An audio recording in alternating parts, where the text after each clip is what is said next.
Alright guys, we are back in my garage for another video, and today we are going to be talking about our BMW fuel tanks, and in particular why I had to replace mine. Some of you guys probably saw my recent video where I replaced the fuel tank in my F30 340i, and I explained that a reason I had to do that was because my fuel level readings were wrong. And when I was trying to diagnose that problem, I did a bunch of research about our fuel tanks, our fuel pumps, and just our low pressure fuel system in general to try to understand where the issue could be coming from. And I realized that I think there was a lot of misinformation or just misunderstandings on how that system works, because our fuel tank is a fairly complex system in itself. So I just figured in this video I would go through my fuel tank, explain how all of that works, what kind of issues you can typically run into that require replacing or modifying different components. And hopefully you guys aren't having fuel tank issues, but if you are, hopefully this can give you a better idea of how to diagnose your problem so that you can fix it correctly the first time. So yeah, hopefully you guys find this video useful.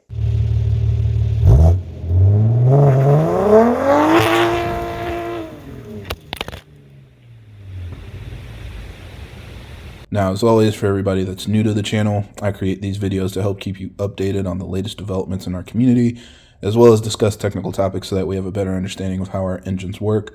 So if you're interested in more videos like that, be sure to subscribe because there will be a lot more coming out in the future. So this is what your fuel tank looks like, and just for reference, this is the direction of the front of the car, this is the right, this is the left.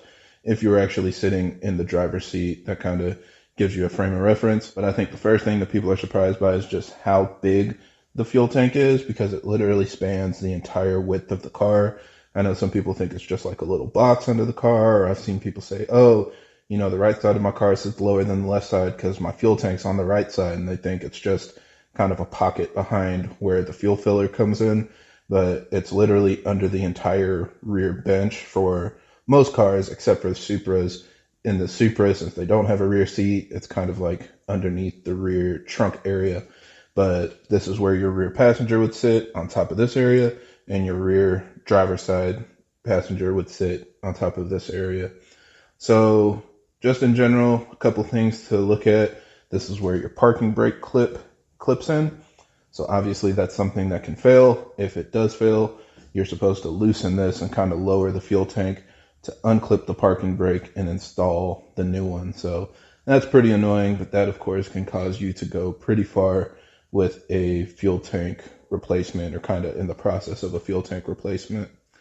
Over here, we've got our fuel filler neck. So this is where the neck will kind of come down, and then there's a little silicone coupler that attaches onto this hole. And then as you add fuel into your car, it goes through this hole and fills up your fuel tank. Now, while it's filling up, your tank is filled up with air, and that air has to come out. And that's what comes out of this little green pipe on the side.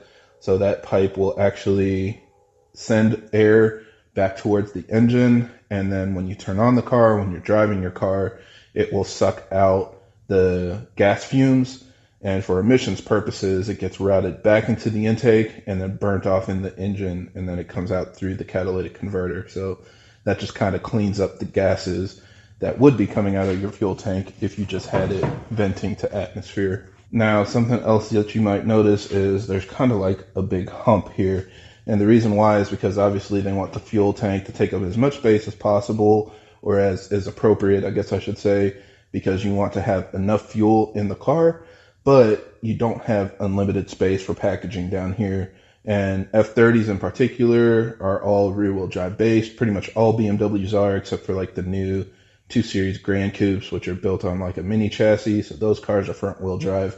But if you have a rear-wheel drive car, you need space for a drive shaft, for your exhaust. You know, in our cars, we have the brake lines coming through, and basically a lot of different components go through the center tunnel on our cars. So that is why BMW basically cuts out a hole in this area so that all of that equipment can roll through. So that's why they call this kind of a saddle design, because it looks like a saddle that you would put on a horse or something like that. But yeah, it's basically got 2 humps. It's got a right side of the tank and the left side of the tank. Now on the right side of the tank, we also have this big hole on top. And what goes in there is your low pressure fuel pump. So I won't install it all the way because it's kind of annoying, but it goes in this hole and sits down flat. And then there is a locking ring that snaps onto here and rotates, and it basically clips this down so that the fuel pump won't come out. Now, this fuel pump has a little bit of complexity to it. Its primary purpose is to suck out the fuel from your fuel tank and send it to the front of the engine. So you can see basically where the basket is. This basket holds a whole lot of fuel, and then the fuel pump is inside. And that fuel pump is what's going to actually suck out the fuel, send it through these fuel lines, and then towards the front of the engine. So this fuel pump is actually pretty reliable because of the basket design. It keeps your fuel pump submerged in fuel, so that keeps it cool. And it also reduces the risk of running into fuel starvation issues, because even if the fuel is below the level, you're going to still have plenty of fuel in the basket. And I can guarantee anybody that's replaced their fuel pump, they know you take this out and turn it over and fuel's still going to be spilling out for days. That's just stuck and trapped inside of this basket. So it works really well. But basically you just want to make sure you have enough fuel for this to operate properly and keep it cool so that your fuel pump can work. And what that's going to do, like I said, is just make sure you have fuel going to your engine. Then it goes through your high pressure fuel pump, which increases the pressure before it goes through your direct injectors. So if this fails, you're very likely going to experience your car stalling or stopping. Like when I forgot to plug in my fuel pump, I turned on the car, I was able to get out of my driveway and drive down the street, and then the car just died. And it basically used up all the fuel in the lines, but it wasn't actually creating enough pressure from the fuel pump to keep the car running. So I ended up stalling out and realized what I did wrong. But if you don't have a functioning fuel pump, your car won't run, or sometimes the car will take a really long time to turn over and it'll crank and crank and crank when you try to turn it on. That's also a sign that your fuel pump might be bad. Now, the other thing on here is the fuel level sensor. And the way that the fuel level sensor works is you're basically going to have this floating on top of the fuel level. It's really, really light. And so when the fuel level is at the top, it's going to be angled like this. And as the fuel level drops, it's slowly going to drop down because it's always floating on top of the level of your fuel. Now, if it's up at this point, there's a sensor in here that can read that your fuel level is full. If it's all the way down here, it can read that it's empty. And as it travels down, it's going to adjust your fuel level reading. So if your fuel level reading is bad, it could potentially be your fuel pump that needs to be replaced because that sensor in here is going out. But if you're paying attention, you might realize that something is weird here, because if your fuel pump sits in the right side of the tank and there's this whole left side of the tank, how do you actually control that? Well, there are a couple little secrets that you can see in here. So first of all, you can see this little line. That is a fuel line. And then you can also see there is a wire. And both of those go over this little bridge off into Narnia in no man's land where we can't actually see what's going on. So I'm actually going to take a look at that. We're going to open up this cap and see what's inside of here so we can have a better understanding of how this fuel pump can pull fuel from both sides of the tank and measure your fuel level from both sides. So let's crack this open.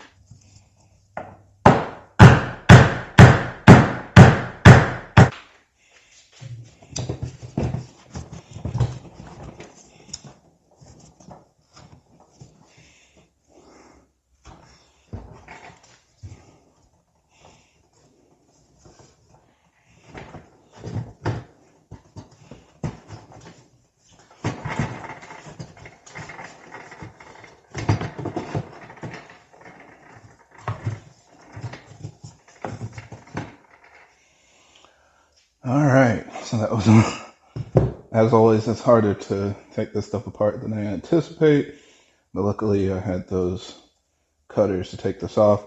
This is also another potential failure mode. Sometimes people have leaks from this area, and you know, the only way to fix it is basically to replace your fuel tank. That's like the OEM way to do it. Or I've seen some people put like JB Weld around the perimeter just to seal it up. The problem is, back in the day, this used to be serviceable.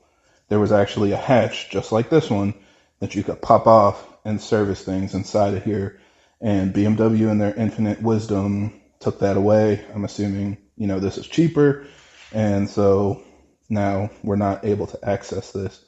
And if I bring you inside of here, we can see why that creates a challenge, because we have additional components in here. So first of all, you can see where our fuel line is. So that's the secondary line. And this is really important because this is how the car pulls fuel from the left side of the tank. So when your fuel pump is running, it's creating a vacuum, and this line basically pulls fuel from this side of the tank using a Venturi effect. So it actually empties out the left side of the tank first and then the right side of the tank. So that fuel line is what's actually used to pull fuel from the left side of the tank, and it pulls from the left side first and then the right side. Then back here, you can see my fuel level sensor, and probably this is why my fuel level reading wasn't working. Unfortunately, I wasn't able to fix this, but the only way to basically fix it if this is bad is you need to replace the entire tank. And I like hearing this now, because as I was working on it, I can hear it rattling around. And I was hearing a rattle from the back of the car, and I thought it was like something under the seats, like in the seats. But now I know it's just my fuel level sensor that I presume is supposed to be like attached onto probably this. Let me see. Does this fit in here? Yeah. So this most likely is supposed to be in here somehow. Something like that. And I guess it came loose. And then my fuel level readings were always off. And it was just reading randomly. So typically what I have noticed is if it just reads randomly, like in my case, the car would be full and it would read like a quarter of a tank. Or if it was, you know, running down after 100 miles, all of a sudden it would show full again. If it's just reading randomly like that, it's probably the level sensor on this side, which unfortunately can only be fixed by replacing the entire fuel tank. Since we can't access this service door, and even if we could, they don't sell these components separately. Now, in other cases, I've seen people say like, oh, it drops down to a half tank or a quarter tank, and it doesn't read anymore. It doesn't drop anymore. And in those cases, it's typically your low pressure fuel pump and the fuel level sensor on that. Either way, if you're having a fuel level reading issue, it's better to just try replacing the low pressure fuel pump first, because it's so much cheaper and easier to access. But yeah, I mean, a lot of this stuff can fail. I thought the actual sensor was bad, so it's kind of funny to see it just like sitting on the ground. I guess it just came loose, but it is what it is. Another opportunity to create a video, I guess. There we go. So now I bet it would probably work properly, but we'll figure that out at another date. Anyway, so yeah, that's basically how your fuel system works. That's why I had to replace my entire fuel tank.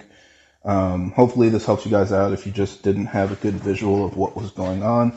But yeah, I mean, it's a pretty complex system, and just something to keep in mind, because your car is always monitoring the left sensor and the right sensor in order to understand your fuel level. So basically when both tanks are full, it shows full. Then when this one drops to like a half tank, it's going to show 75% full. Then when this side is empty, it's going to show half full. And then the same thing on that side. When that drops down halfway, it'll show 25%. And then it goes completely empty. So it empties this side first and then that side. Also, another thing real quick, you can see the left side is much bigger than the right side, which also helps prevent fuel starvation. So the fuel in this tank will be here for the longest, literally until you're probably close to a quarter tank. I would bet this side holds about 30% of the fuel and this side holds 70%. So you can get pretty low on fuel and still make sure that you have the fuel tank submerged.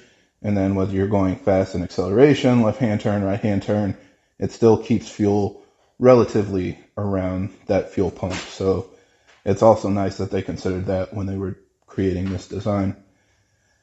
But yeah, this is kind of that hidden secret that nobody can access or fix, and that's why I had to replace my fuel tank. So hopefully you guys find this video useful and it explains a couple things that you didn't know before. And yeah, I think that's it for this video. So thank you guys for watching, and I hope this helps. And if you have any other questions or comments, leave them down below. Ch